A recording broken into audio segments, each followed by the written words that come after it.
The crybabies won't shut up about a so-called people's vote. And you know what? Fine, let's do it. Hear me out on this one.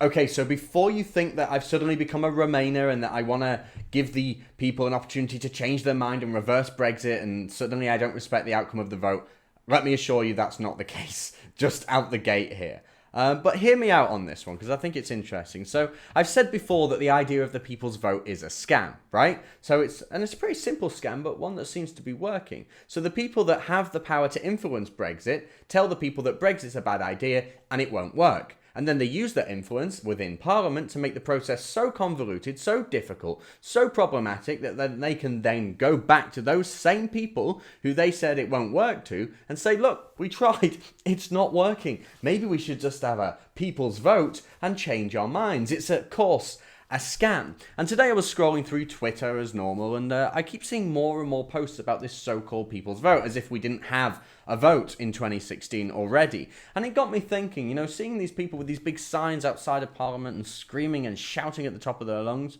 you know what? Fine, let's do a people's vote, but let's do it properly, okay? So, see, the people's vote, they say, is about ensuring maximum democracy, right? They think it's more democratic to have another vote and make sure people are certain about it. So that's what the left's claiming. This really is about democracy.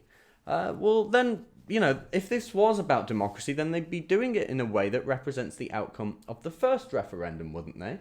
If this was about democracy, the people's vote would allow people to decide on the kind of Brexit that we have, and not whether or not we have Brexit at all, because we already made that decision. If this was really just about ensuring that we have a say on the final deal, then that referendum, that people's vote that they're calling for, would not include an option to remain in the European Union, because we've already made that decision. This is meant to be a referendum on the deal for leaving the European Union, is it not? So maybe we should just do what the left is technically asking for. If they're so concerned about democracy, and if they're so concerned about having a final say on Brexit, maybe we should give it to them. And here's how I propose this works. There should be two options on this people's vote. One option should be to leave the European Union on the deal agreed upon by the government and the European Union, the Chequers deal.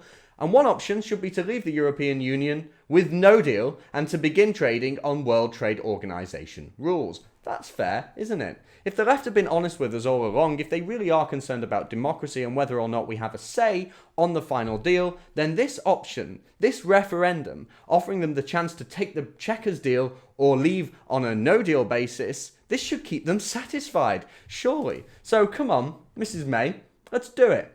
Let's have a people's vote, a real people's vote. If you want to see more from me and the rest of the Rebel team, remember to like and subscribe.